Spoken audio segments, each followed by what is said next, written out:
दोस्तों, जय हिंद सभी को।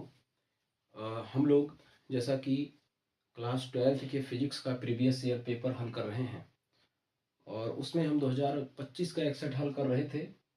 लेकिन बीच में एक बच्चे ने हमसे मैसेज करके प्रश्न पूछा था, एक यौगिक सूक्ष्मदर्शी से प्रतिबिंब के बनने का किरण आरेख और इसकी आवर्धन क्षमता का सूत्र।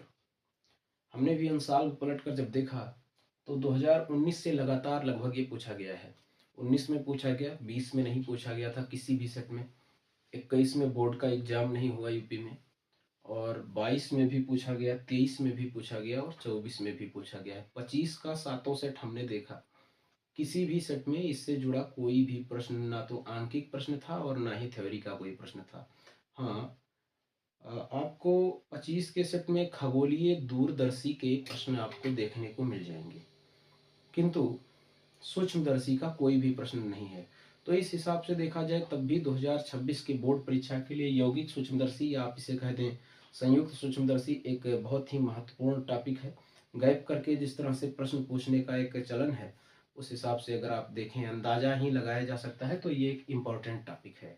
तो इसको आज हम लोग कवर करेंगे। बाकी आगे जैसे हम लोग अनसॉल्व कर रहे थे वैसे करते रहेंगे। देखिए, सबसे पहले हम इसकी रचना पढ़ते हैं। सूक्ष्मदर्शी है, यौगिक सूक्ष्मदर्शी है तो दो लेंस होंगे, एक बड़ी बेलनाकार पाइप होगी, बेलनाकार पाइप के एक सिरे पर छोटी फोकस दूरी और छोटे द्वारक वाला एक उत्तल लेंस लगा होगा। ये प्रिंसिपल एक्सिस है, दोनों लेंसों के लिए हमने इकट्ठे बना दिया है और इसको वस्तु के सामने रखेंगे तो इसका नाम है अभिदृश्यक लेंस। अभिदृश्यक लेंस, अभिदृश्यक लेंस, और ये इसका प्रकाशीय केंद्र O। दो फोकस होंगे, FO डैश, FO हो गया यहाँ, और ये हो गया FO डैश। और वस्तु हम यहां रख दिए, एक सूक्ष्म वस्तु है। वस्तु की दूरी जब हम नापेंगे तो उसे U से लिखेंगे, लेंस से दूरी नापकर, लेकिन ये ऑब्जेक्ट लेंस है इसलिए इस दूरी को UO कहा जाएगा। देखिए, पर इस तरह से रखना है कि ये जो वस्तु है ये इस लेंस के फोकस FO डैश, फोकस या प्राथमिक फोकस और 2F की दूरी के बीच में हो, ताकि इसका एक वास्तविक प्रतिबिंब बने जो अगले लेंस के लिए वस्तु का कार्य कर दे।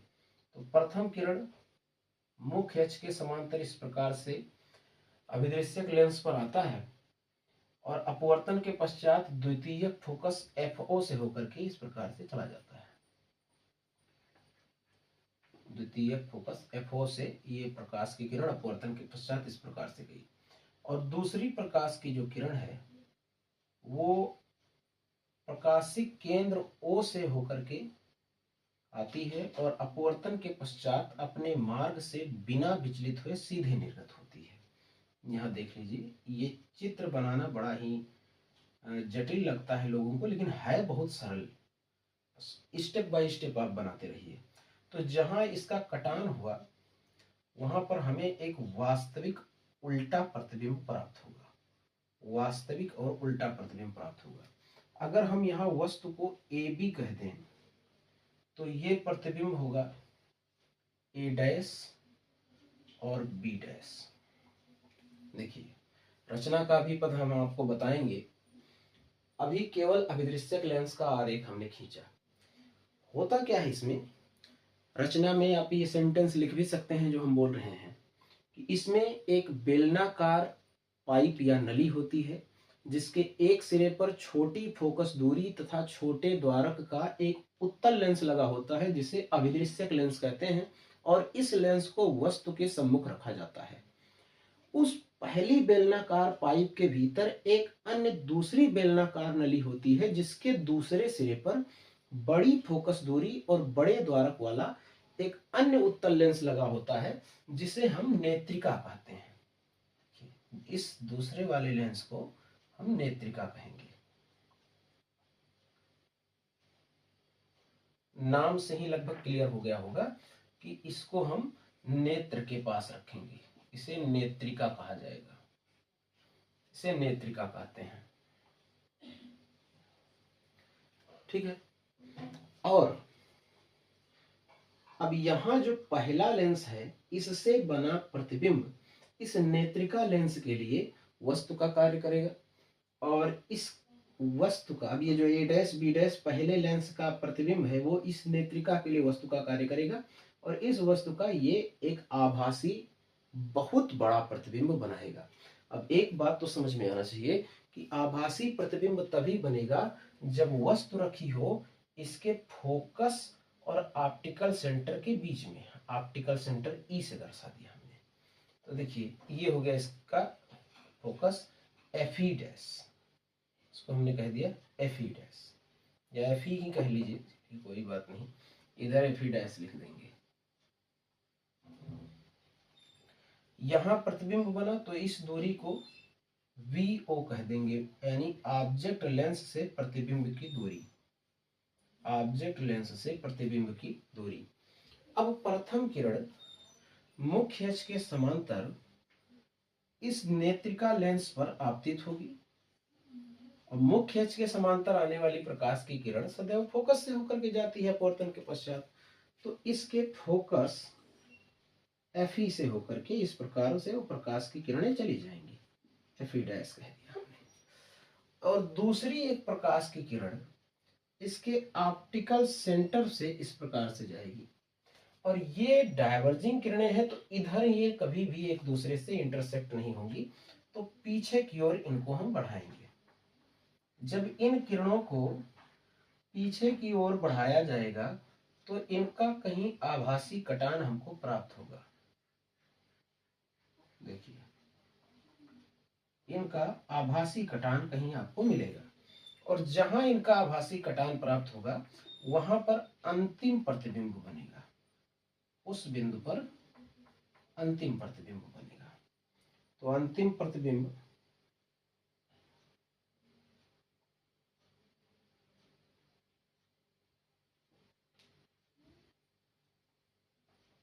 ये अंतिम प्रतिबिंब हो गया, जिसको हमने डॉटेड लाइनों से दर्शाया हुआ है। देख लीजिए ये अंतिम प्रतिबिंब A double dash B double dash. तो ये किरण आरेख खींचा गया। किरण आरेख एक बार बहुत आप ध्यान से देख लीजिए, किरण आरेख देख लीजिए, और एक बार हम कैमरे को जूम करके किरण आरेख को आपको दिखा देते हैं। देखिए ये AB अगर आप देख पा रहे हैं तो ये पहली वस्तु है जो अभिदृश्यक लेंस के सम्मुख UO दूरी पर रखी है, और AB वस्तु से प्रथम प्रकाश की किरण मुख्य अक्ष के समांतर आपतित होती है और अपवर्तन के पश्चात फोकस FO से होकर के जाती है, और दूसरी प्रकाश की किरण प्रकाशिक केंद्र O से होकर के जा रही है और बिना विचलित हुए सीधे निर्गत हुई, और इन दोनों अपवर्तित किरणों का कटान प्राप्त हुआ जहां वहां प्रतिबिंब बन गया A डैश B डैश।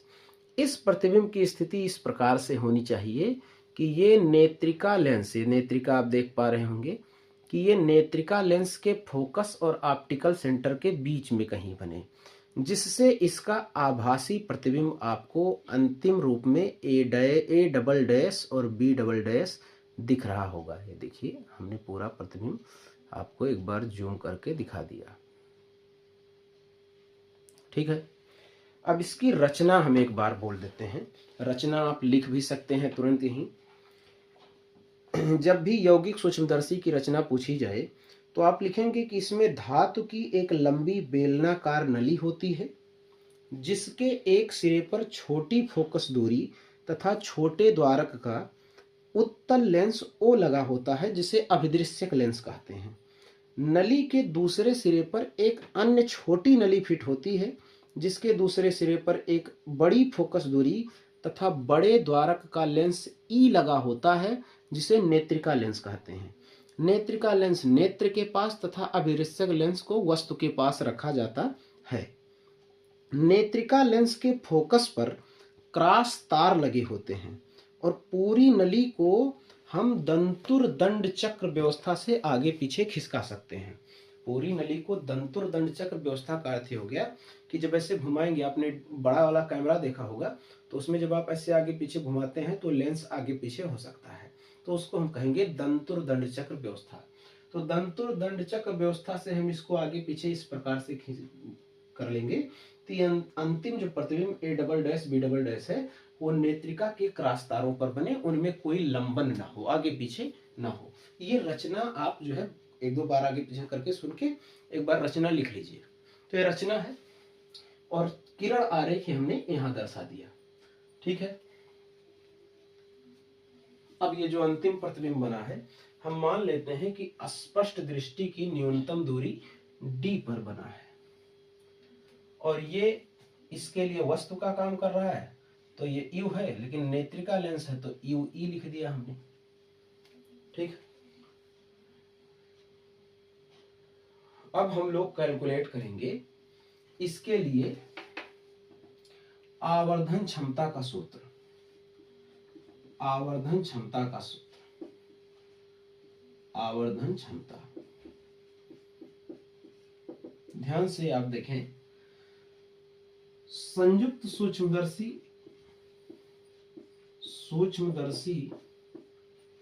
की आवर्धन क्षमता, सूक्ष्मदर्शी की आवर्धन क्षमता यानी कैपिटल एम की वैल्यू होती है बीटा डिवाइड बाई अल्फा। देखें पूरा कैमरे में आ रहा है, जी हाँ, बीटा डिवाइड बाई अल्फा। अब यहां आपको सबसे पहले ये समझना है कि बीटा और अल्फा क्या क्या है। बीटा है अंतिम प्रतिबिंब के द्वारा नेत्र पर अंतरित किया गया कोण। ये जो बीटा हमने लिखा है इसका अर्थ है अंतिम प्रतिबिंब के द्वारा नेत्र पर अंतरित किया गया कोण, जबकि अल्फा है वस्तु के द्वारा नेत्र पर अंतरित कोण जबकि वस्तु स्पष्ट दृष्टि की न्यूनतम दूरी पर रखी हो।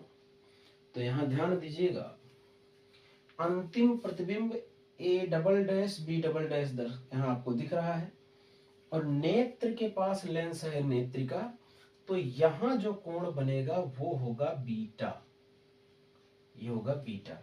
अल्फा को इस चित्र में ढूंढने का प्रयास ना करें। अल्फा को इस चित्र में अगर आप ढूंढेंगे तो फिर मिस्टेक हो जाएगा। अल्फा को समझ लीजिए, ऐसे हम यहाँ लिख नहीं रहे क्योंकि जगह कम पड़ जाएगी, बिना चित्र को मिटाए हम डेरिवेशन कंप्लीट करना चाहते हैं ताकि समझ में अच्छे से आए। तो अल्फा है वस्तु के द्वारा नेत्र पर अंतरित किया गया कोण जबकि वस्तु स्पष्ट दृष्टि की न्यूनतम दूरी पर हो। यानी जब भी हमें अल्फा की जरूरत होगी हम एक अन्य त्रिभुज यहाँ बना लेंगे कि ये वस्तु है हमारी AB, ये वस्तु है AB और ये शर्त है कि वस्तु स्पष्ट दृष्टि की न्यूनतम दूरी पर हो यानी ये D हो, तब यहाँ का कोण अल्फा होगा। ये एक विशेष बात आप याद रखिए। तो देखिए इस चित्र में हम ढूंढेंगे बीटा, और जो कि बीटा हमको दिख रहा है एक बहुत बड़ा त्रिभुज A double dash B double dash और ई में। तो सेम बीटा तो हम A dash B dash E में भी देख सकते हैं। तो हम यही लिख देंगे कि त्रिभुज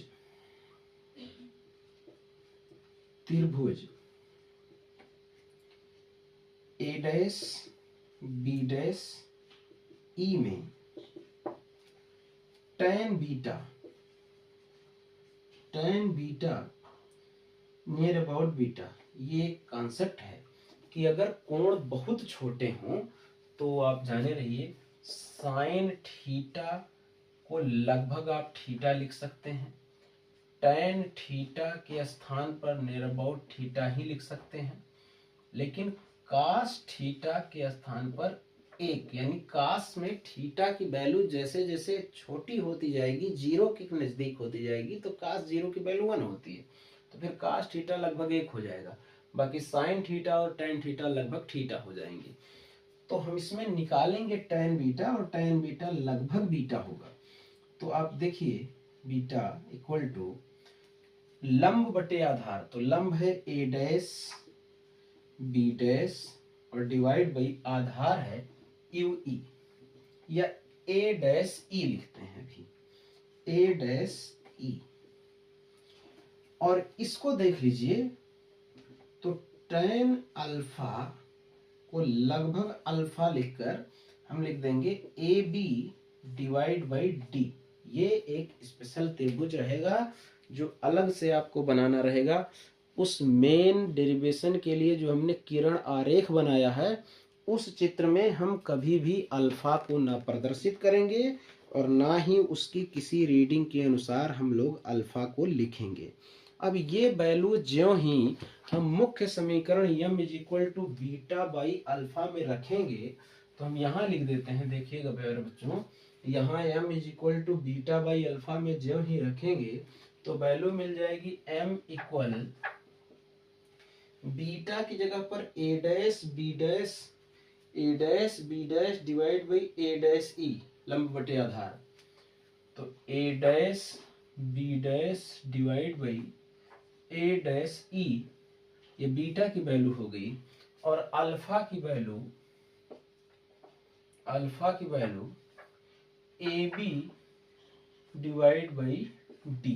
देखिए A B divide by D, यहाँ देख लीजिएगा चित्र में A B divide by D ये आपको इस वाले त्रिभुज से रखा गया है।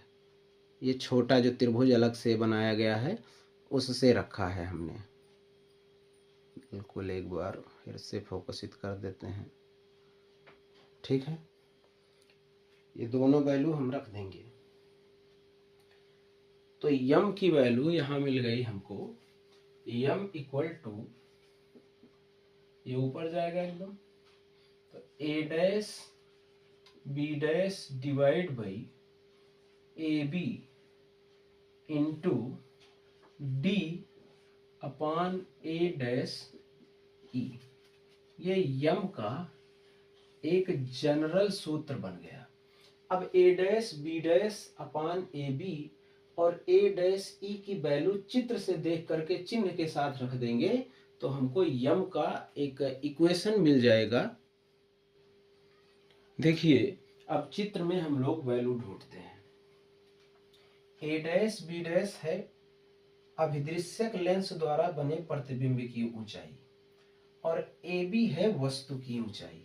यहाँ एक और नया टॉपिक हम आपको बता देते हैं। 2019 में जो सूक्ष्मदर्शी पूछा गया था उसमें एक बहुत ही स्पेशल तरह का क्वेश्चन बना दिया था इन्होंने। आवर्धन की परिभाषा अगर आप देखते हो तो उसमें है प्रतिबिंब की ऊंचाई बटे वस्तु की ऊंचाई आवर्धन कहलाती है। तो ये ए डैश बी डैश अभिदृश्यक लेंस से बने प्रतिबिंब की ऊंचाई है और ए बी अभिदृश्यक लेंस के सम्मुख रखे वस्तु की ऊंचाई है, तो ये आवर्धन हो गया यम ओ। ये आवर्धन हो गया यम ओ। और यम का सूत्र होता है v बाई यू। यम का सूत्र होता है v डिवाइड बाई यू।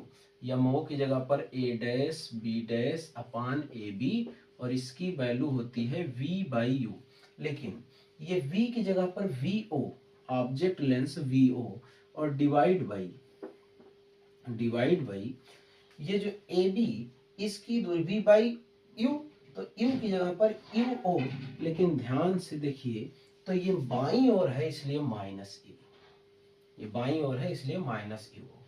इसी तरह से ये डी अंतिम प्रतिबिंब है जो कि नेत्रिका ने बनाया है और ए डैश ई ये दूरी है, तो ये नेत्रिका लेंस यानी आई लेंस ने बनाया तो इसको यम ई कह देंगे।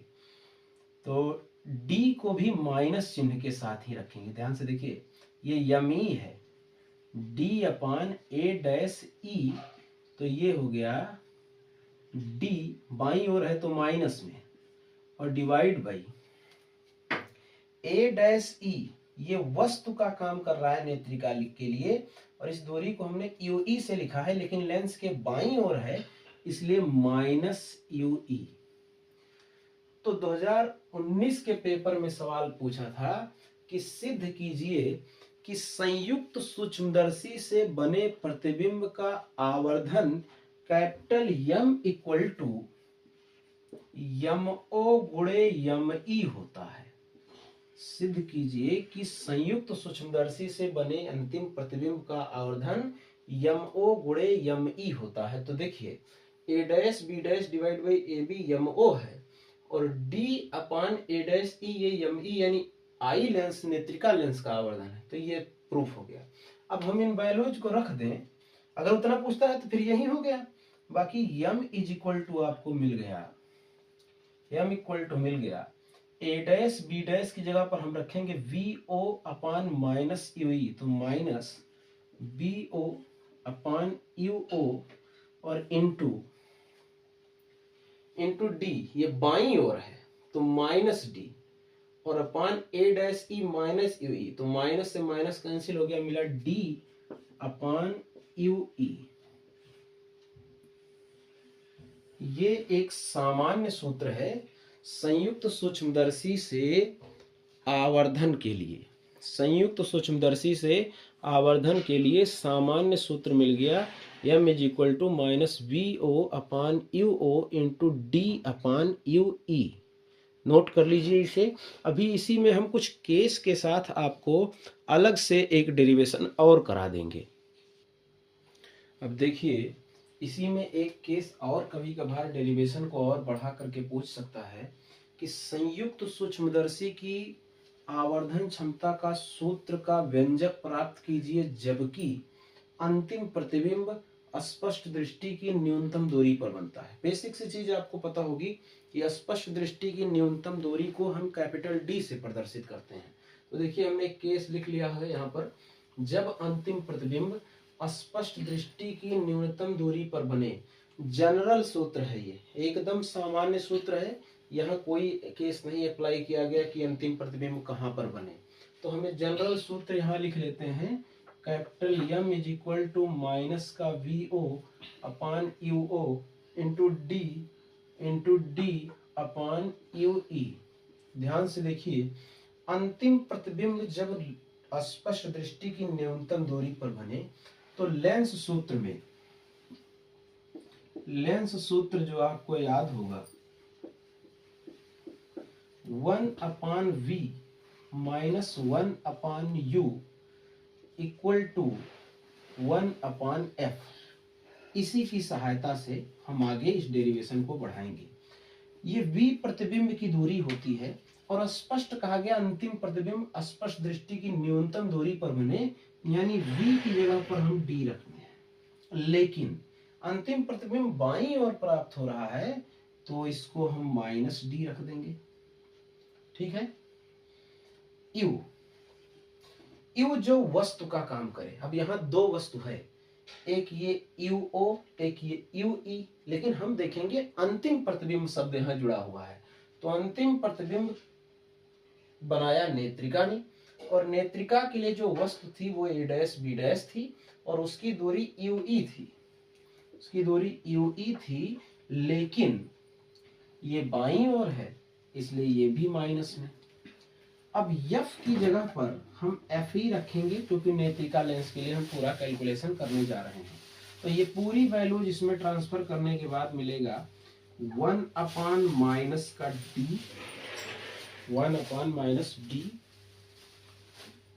माइनस का 1 अपान डी और फिर एक सूत्र में है माइनस और फिर 1 अपान यू की जगह पर माइनस का U E is equal to 1 upon F की जगह पर एफ ई। ठीक है।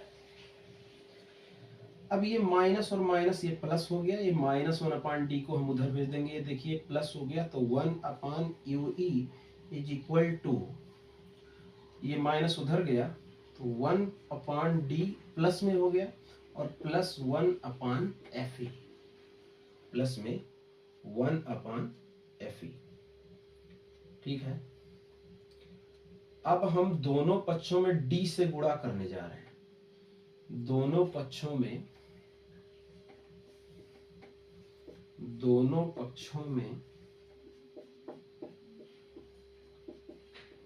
d से गुणा करने पर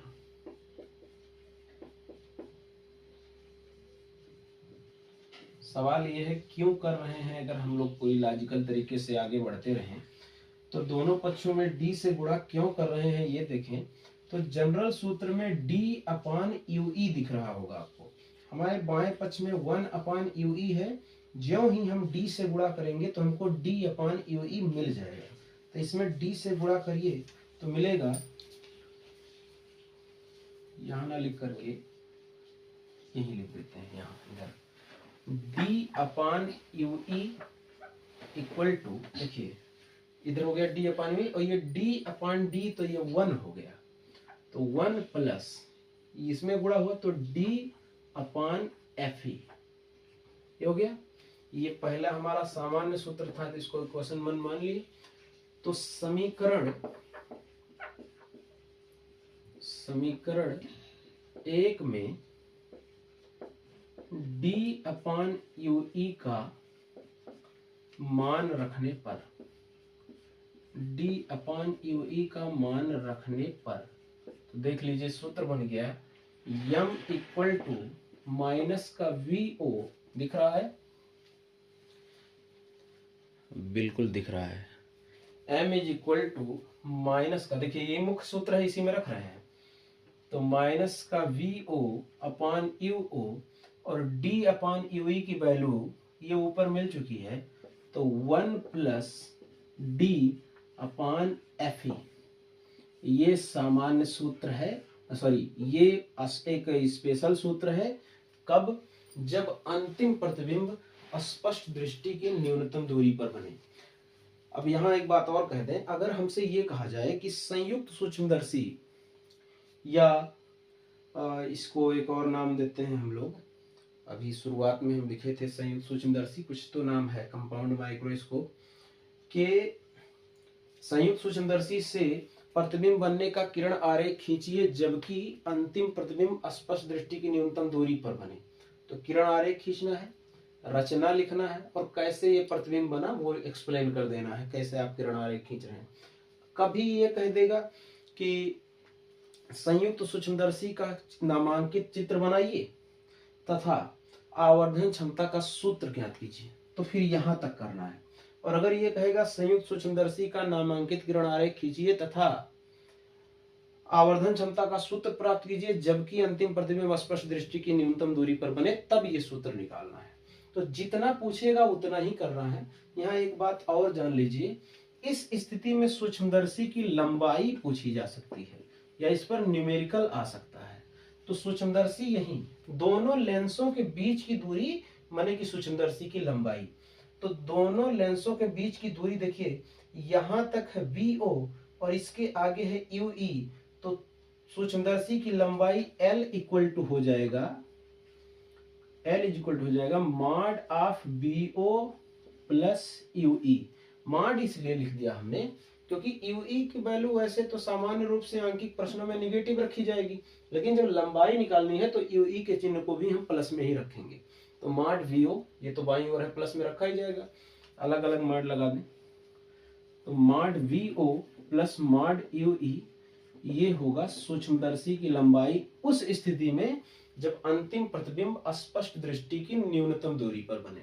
इसके अलावा और ये पूछा जा सकता है कि आवर्धन क्षमता का सूत्र बताइए जब अंतिम प्रतिबिंब अनंतता पर बने, तो उसको भी हम लोग कर लेंगे, इसे नोट कर लीजिए।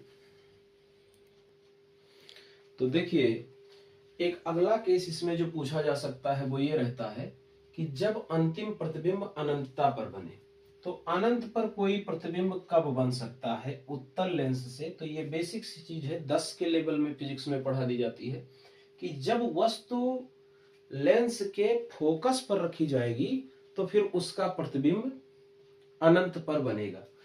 तो अंतिम प्रतिबिंब बना रहा है नेत्रिका, और नेत्रिका के लिए वस्तु का काम कर रहा है A', B', जो कि प्रतिबिंब है अभिदृश्य का। तो अगर A', B' यही Fe पर आ जाए तो फिर ये प्रतिबिंब अनंत पर चला जाएगा, समझ रहे हैं। यानी UE की जगह पर, ध्यान से देखिए, UE की जगह पर हम Fe रख दें, समझ रहे हैं। ये जो UE वस्तु की दूरी है नेत्रिका से, ये वस्तु खिसक कर फोकस पर चली आए तो UE Fe के बराबर हो जाएगा। तो जो सामान्य सूत्र आपको दिख रहा है m equal to minus VO/UO into D upon U E, इसी में हम यू ई के स्थान पर एफ ई रख देंगे। यू ई के स्थान पर एफ ई रखने पर जैसे ही ये एफ ई रखा जाएगा तो एफ ई पर फोकस पर जैसे ही इमेज आएगा तो तुरंत आपका प्रतिबिंब अनंत पर चला जाएगा। हो सकता है कभी कभार इसको अनंतता लिख दिया जाए, तो उसमें बिल्कुल कंफ्यूजन नहीं होना चाहिए।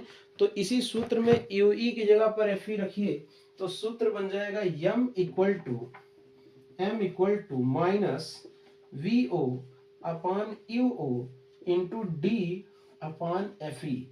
हाँ, कभी कभार कुछ लोग लॉजिकल रूप में तर्क वितर्क करते हैं कि यू का चिन्ह निगेटिव रखा जाता है, तो फिर हम यू ई की जगह पर माइनस यू एफ ई क्यों नहीं रख रहे हैं।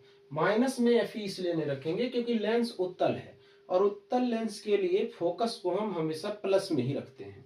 तो ये एक सूत्र हो गया जब अंतिम प्रतिबिंब अनंतता पर बने। इस स्थिति में अगर आपसे सूक्ष्मदर्शी की लंबाई पूछ ली जाए तब फिर क्या होगा, तो ध्यान दीजिए। इस स्थिति में सूक्ष्मदर्शी की लंबाई, ध्यान से, ये प्रतिबिंब आ जाएगा एफ ई पर, ये प्रतिबिंब एफ ई पर आ जाएगा।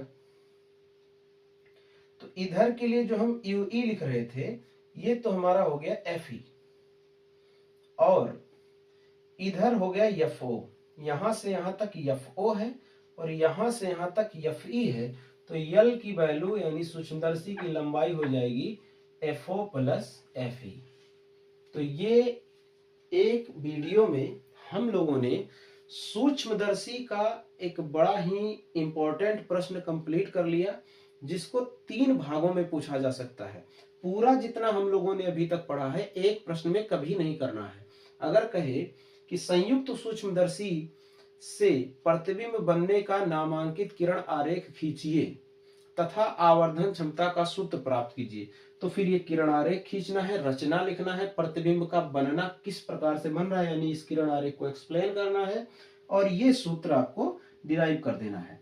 अगर ये कहेगा संयुक्त सूक्ष्मदर्शी से आवर्धन क्षमता का सूत्र दर्शाइए कि m इज इक्वल टू यम ओ गुणे यम ई है, तो इसको भी हम लोगों ने इसी वीडियो में कवर किया है। अगर हो सकता है पूछ ले कि संयुक्त सूक्ष्मदर्शी से आवर्धन क्षमता का सूत्र प्राप्त कीजिए जबकि अंतिम प्रतिबिंब स्पष्ट दृष्टि की न्यूनतम दूरी पर बने, तो उसको भी हम लोगों ने कवर किया। सूत्र मिला capital M is equal to minus का V O upon U O into 1 plus D upon F E. और हो सकता है कि पूछे कि संयुक्त सूक्ष्मदर्शी की आवर्धन क्षमता का सूत्र प्राप्त कीजिए, क्या होगा यदि अंतिम प्रतिबिंब अनंतता पर बने, तो फिर हम यहां तक जाएंगे, ठीक है। लेकिन एक चीज जो कॉमन है, हर प्रकार से इस प्रश्न में आपको ये किरण आरेख बनाना ही पड़ेगा। तो किरण आरेख बनाने का प्रैक्टिस कीजिए। हम मिलते हैं आपसे अगले वीडियो में इसी तरह के किसी एक अन्य इंपॉर्टेंट प्रश्न के साथ। संभवतः रेक्टिफायर को हम लोग कवर करेंगे अगले वीडियो में।